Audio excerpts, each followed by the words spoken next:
땅에 있는 여러 가지 나라 중에 이 땅을 많은 면적을 가지고 있는 나라도 있기도 하고 또 적은 나라도 있습니다. 또 그 나라들은 부유하기도 하고 어떤 나라는 보기에 힘이 연약하고 가난한 나라가 있을지라도 각 나라 안에는 그들만이 부르고 있는 노래가 있습니다. 그것을 국가라고도 표현하고 싶어요.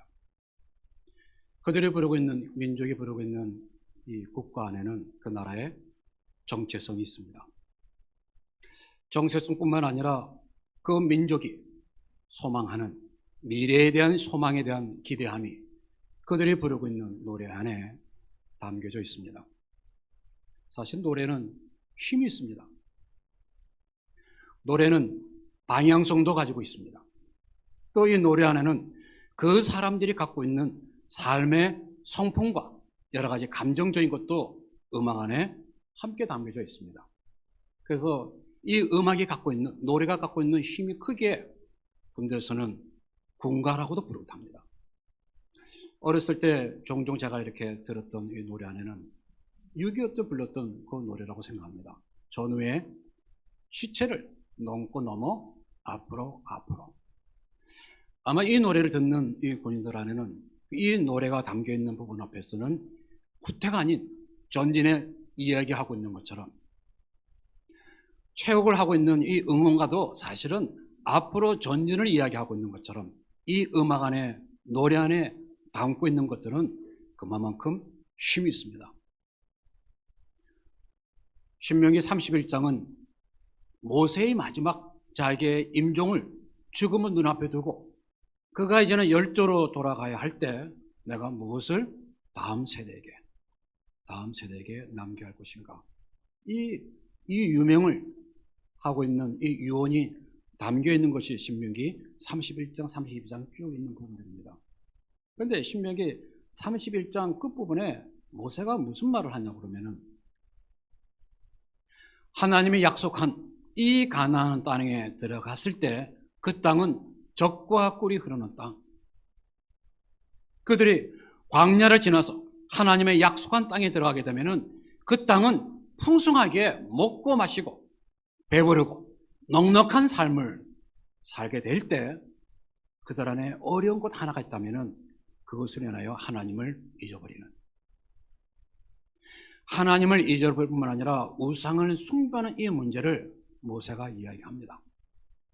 그러면서 노래를 지어서 다음 세대, 그 다음 세대도 이 노래를 부르며 그들이 현실을 살아가는 속에 다가오고 있는 고통과 어려움과 이 힘든 이 상황 속에 이들이 부르고 있는 이 노래가 증거가 될 것이라고. 그래서 모세가 이 찬양의 가사를, 노래를 쭉 지어서 그들로 배우게 합니다. 이것이 신명기 32장. 영원히 이스라엘이 그 세대들이 불러야 할 그 노래 안에는 하나님이 누구신가? 하나님의 민족 안에 어떤 일을 구체적으로 하셨는가? 너희가 하나님을 떠나간 후에 일어나는 수많은 이 문제와 갈등이 있을 때마다 이 노래가 너희들 안에 증거가 될 것이라고. 이와 같이 노래 안에 담겨 있는 것들은 모든 것을 담아줄 수 있는 이 부분이라 저는 그렇게 생각합니다. 사람에게 중요한 것을 말해보시오. 그런다면은, 저한테 묻는다면은 저는 하나 말하고 싶어요. 소망.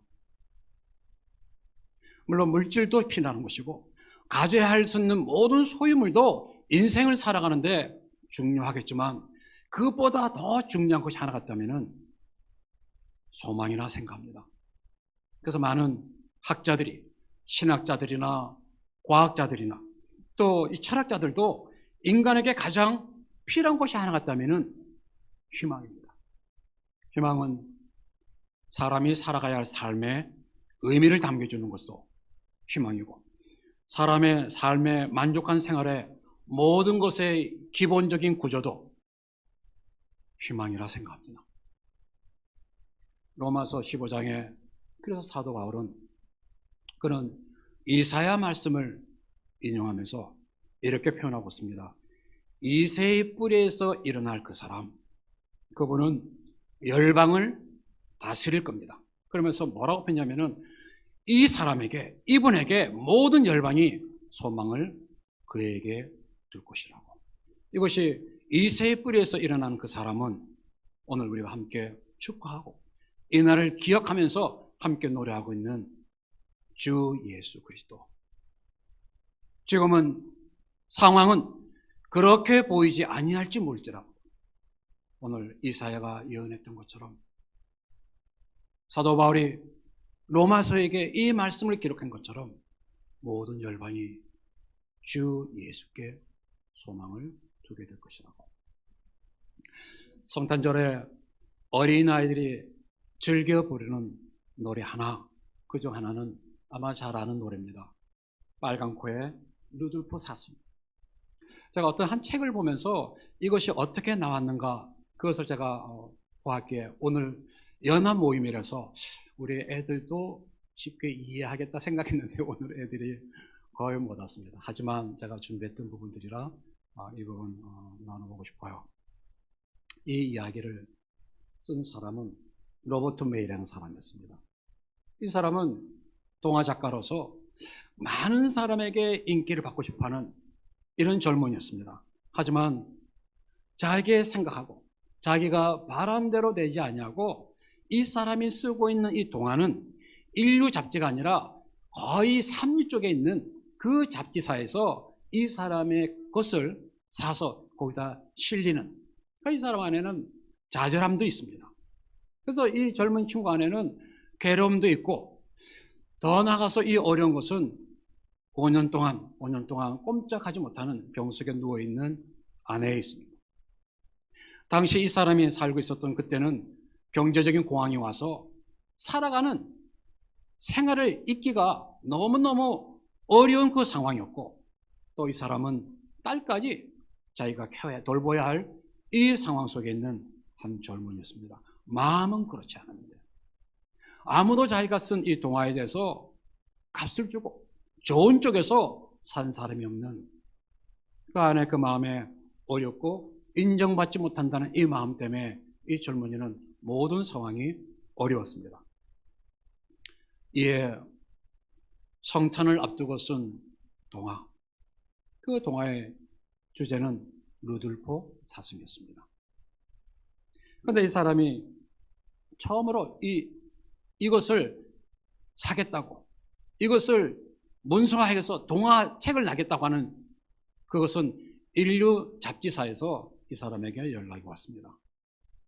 그래서 이 로버트 메이라는 사람이 너무너무 좋아서 이것이 모든 것을 이 잡지사에 넘기기 전에 아내에게 이 상황을 이야기하는 거예요. 내가 쓴 이 이야기를 들어보라고. 그래서 병상에서 누워있는 아내가 이 남편이 쓴 이 동화를 쭉 들으면서 내린 결론은 이 이야기는 당신의 이야기군요. 이 아내는 아는 거예요. 이 남편이 어떤 삶을 하고 싶었는지, 기대가 무엇인가를 아는 이 아내였지만 한 번도 이 일이 되지 않냐는 이 상황 속에 인류 잡지사에서 이 사람 책을 사서 이야기를 실겠다고. 안타깝게도 이 책이 활조화되기 전에 아내는 세상을 떠나갑니다. 이 동화 내용 안에는 이러합니다. 사슴 중에 루돌프라는 사슴이 있었습니다.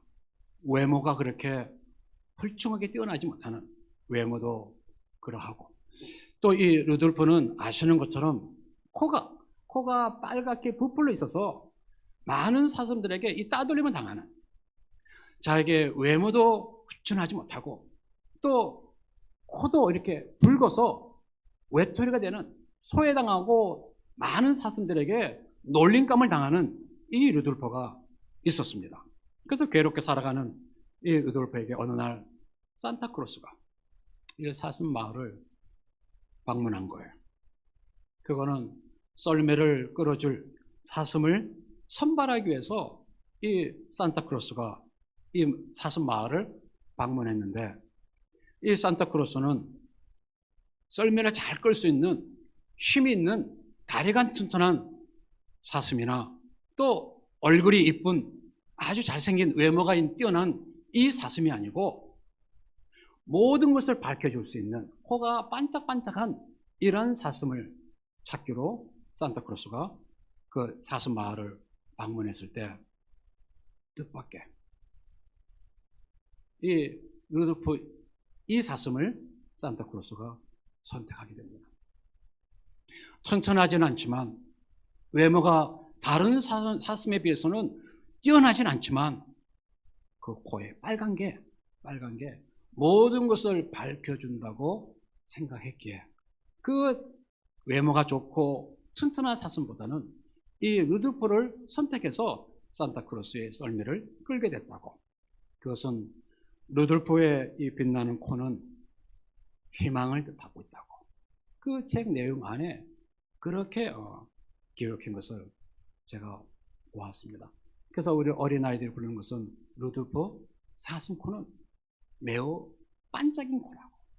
그의 삶에 고독하고 소외당하고 외톨이가 되어 있지만 그 희망을 버리지 아니했던 이 루돌프가 결국은 이 썰매를 끌었던 것처럼 소망, 희망은 있어도 되는 것이고 없어도 되는 게 아니라 인생을 살아가는 우리의 삶 속에 중요한 것 하나 말한다면 내게 소망이 있는가? 지금은 내 이 상황일지라도 내 미래에 희망이 있는가? 있다 그러면은 결코 이게 삶에 포기하지 않기에 많은 사람들은 가장 중요한 것 하나 말한다면 소망이라고. 그래서 이사야도 말씀하고 있습니다. 하나님은 낙심한 자, 마치 갈대같이 꺾여져 있는 것도 꺾지 아니하시고 마치 그 내면의 영혼이 깜빡인 것처럼 마치 소망이 꺼지는 것처럼 깜빡인 그 불도 끄지 아니하시고 세우시는 그분이 오늘 이 땅에 오신 이 날을 축하한다면 우리가 붙들을 것이 하나 있다면 그 하나님에 대한 소망이 우리에게 있어야 된다. 좀 그렇게 생각합니다. 구약의 마지막 선지자 말라기입니다. 말라기 선지자 이후에 이 400년 이 기간을 많은 신학자들은 암흑시대라고. 왜 암흑시대인가? 하나님의 침묵. 많은 세월이 지나가도 하나님이 하나님의 되심이 드러나지 못하는, 보셨지만 알고 계셨지만 살아 계셨지만 하나님의 침묵한 이 400년을 신학자들은 이때가 암흑시대였다고. 다르게 말하면 성령의 가르침이 없었던 그 시였습니다. 마치 오늘을 살아가는 우리의 생활 속에도 일어나고 듣는 소식이 참으로 마치 암흑시대와 같이 점점 어두워지는 이 모습이 아니겠는가, 좀 그렇게도 생각해 봅니다. 우리가 뉴스를 본다든지 들리게 되는 이 많은 일을 보게 되면 더 많은 폭력들, 살인들. 제가 아까 아침에 차를 타고 오는데 미얀마에 있는 한 친구가 이렇게 성탄 축하를 이렇게 사진을 보냈습니다. 이 친구의 삶은 넉넉한 친구였습니다. 일찍 LA에서 살면서 아내는 정보원으로, 극과 정보원으로 살면서 그의 삶은 넉넉했지만 하나님이 이 가정을 부르셨어요. 그래서 모든 거 다 놓고, 아시는 것처럼 미얀마가 지금 얼마나 어려운 상황인지 아시지 않습니까? 서로 동족끼리 죽이는 수많은 사람이 피 흘림이 있는 것처럼 성경에 말합니다. 피는 땅을 더럽히는 일이 있다고. 이와 같이 서로 동족끼리 죽고 죽이는, 아직까지 그 안에 화평이라는 것이, 그 안에 미래에 대한 것이 불분명해 보이는, 여러분 터널하고 굴은 차이가 있는 거잖아요. 터널은 들어간 입구가 있어 나오는 출구가 있지만 굴은 하나밖에 없습니다. 들어가는 것과 나오는 것이 하나밖에 없는, 마치 이 친구는 지금 내가 처해 있는 이 상황은 마치 굴 속에 있는 것과 같습니다. 언제 이것이 끝나서 그 어둠을 통과하는지 끝이 보이지 않은 이곳에 와 있습니다. 얼마 전에는 다 철수해야 되니까 다시 미국 가 있다가 한 번은 연락이 왔습니다.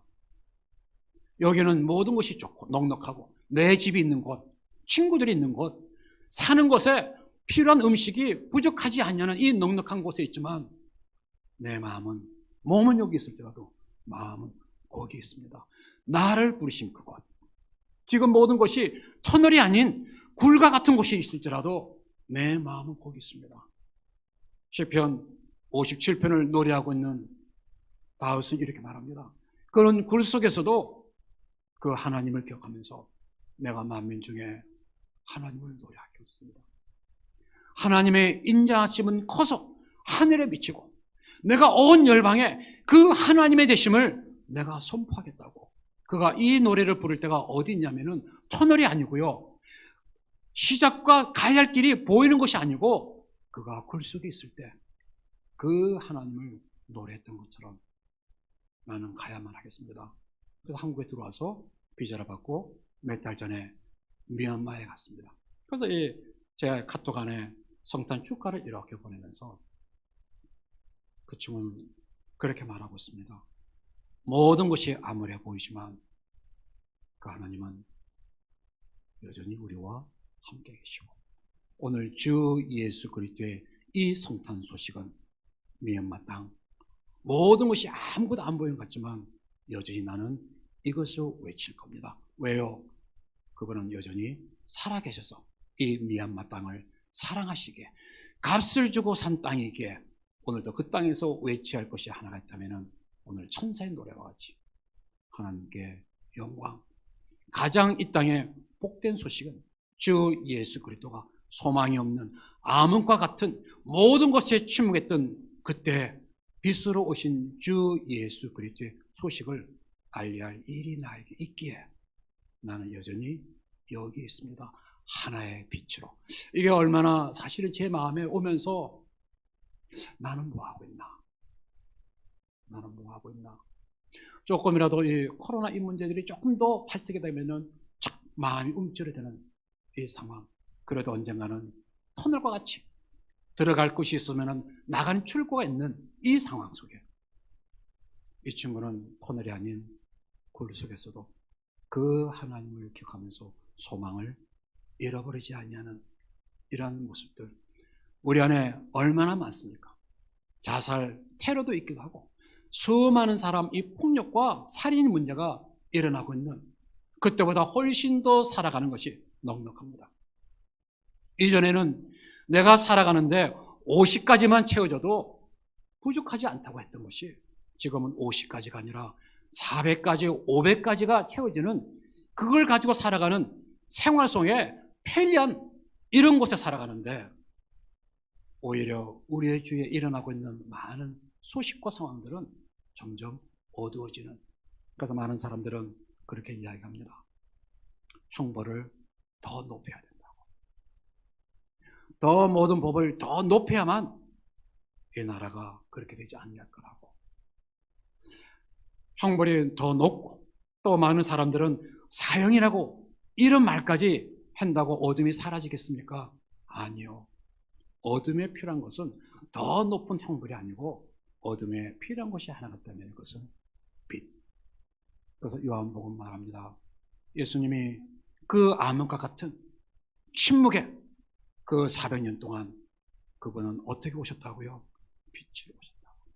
이것이 요한복음이 말하고 있는 이 세상에 빛으로 오셨던 것처럼 구약은 장성한 사람으로 시작합니다. 아담이란 장성한 사람으로 구약은 시작했다면 신약은 성령으로 잉태한 갓난아의 출생으로 시작하는 것이 신약이 우리에게 말씀해주고 있는 부분들입니다. 오늘 말씀 누가복음 1장하고 2장에 보게 되게 되면요, 크게 두 사람의 노래가 나옵니다. 한 사람은 마리아의 노래, 또 한 사람은 시므온의 노래. 누가복음 1장에 이 마리아의 노래가 나오는데 엘리사벳을 방문하는 마리아. 이 엘리사벳이 이 마리아의 방문을 보면서 그 속에 성령의 충만함으로 엘리사가 말을 하기 시작합니다. 내 복중에 있는 것이 복되다고. 그러면서 하나님이 하실 그 이야기를 성령을 통하여 엘리사벳이 말을 하며 마리아가 이 말을 듣고 누가복음 1장 46절부터 49절에 이렇게 말합니다. 내 영혼이 주를 찬양하며 내 마음이 하나님 내 구주를 기뻐하였으면 나의 여정에 비천함을 돌아보셨습니다. 능하신 이가 큰 일을 내게 행하셨으니 그 이름이 거룩하시다고. 이것이 누가복음 1장에 나오는 마리아의 찬양입니다.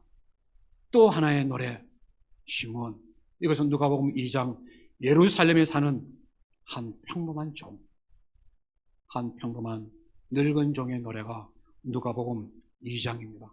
이 시므온을 누가는 뭐라고 표현하냐면 이 사람은 의로운 사람,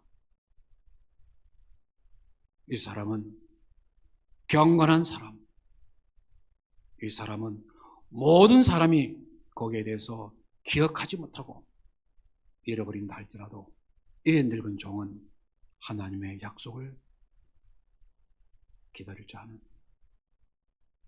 그러면서 이 사람은 성령과의 깊은 교통함이 있는 사람이라고 말하고 있습니다. 이 사람은 그런 삶의 배경을 이야기한다 할지라도 이 늙은 종 안에는 하나님에 대한 소망, 메시아에 대한 이 말씀에 대한 기다림을 놓치지 않고 그때를 기다리고 있었던 한 종이었습니다. 그래서 누가복음 2장 26절에 성령과의 깊은 사귐이 있었던 이 시므온에게 성령은 말씀하셨습니다. 시므온, 네가 죽기 전에 기다린 주 예수의 메시아를 네가 보게 될 거란 이 말씀을 성령을 통하여 들었던 이 시므온은 그가 성전에 갈 때마다 살피고 기대하는 것이 하나가 있었어요. 그것이 네가 죽기 전에 그 메시아를 보겠다는 이 성령의 음성을 듣고 그런 성전에 갈 때마다 살피고 보았던 것처럼 뒤에 있는 요셉과 마리아가 태어난 8일 때 할례한 그때 성전을 찾았을 때 그는 기다렸기에, 그는 소망을 가지고 그 약속의 언약의 말씀을 기다렸기에 메시아신 주 예수 그리스도를 시므온은 보게 됩니다.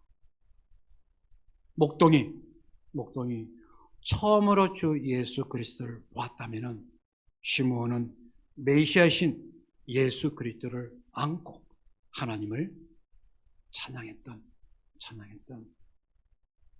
이 목동은 아주 평범한, 가장 그때의 삶에서 가장 미천한 이런 삶이었지만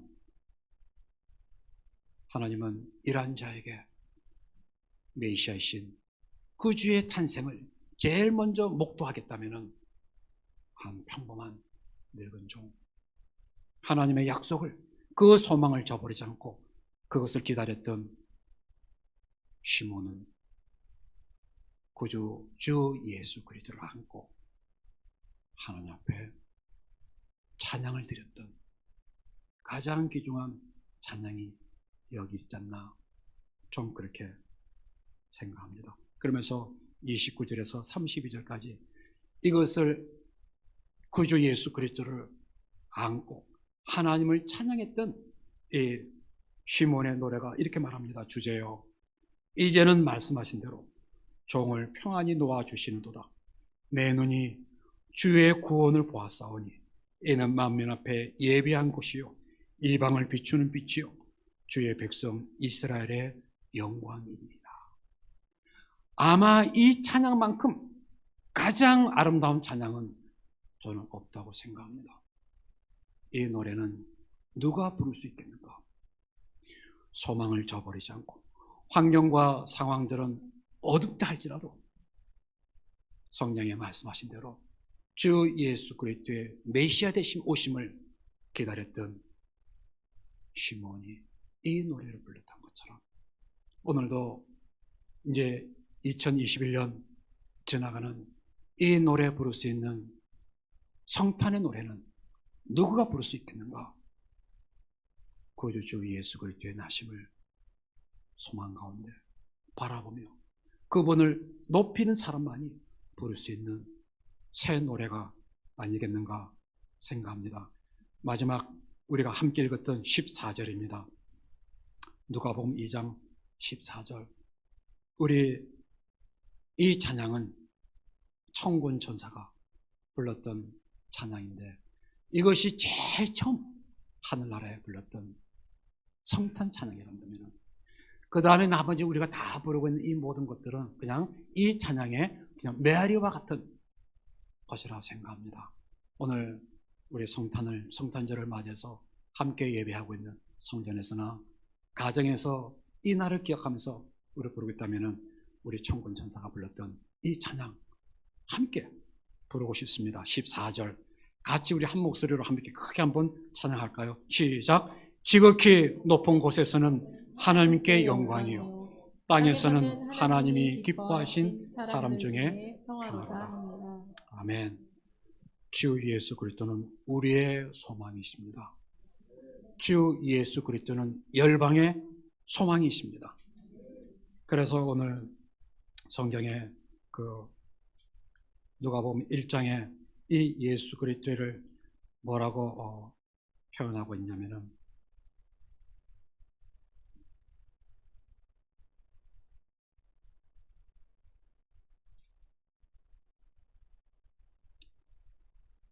됐습니다. 그냥 여기까지만 해도 괜찮을 것 같습니다. 우리의 소망이신 주님, 작년, 올해 우리의 삶이 그렇게 넉넉하지 아니할지라도 그분은 반드시 우리 안에 일하시는 우리의 쇠하지 아니하는 기업이시고 우리의 소망이신 것을 축하하는 그런 저와 여러분이 되기를 주의 이름으로 축원합니다.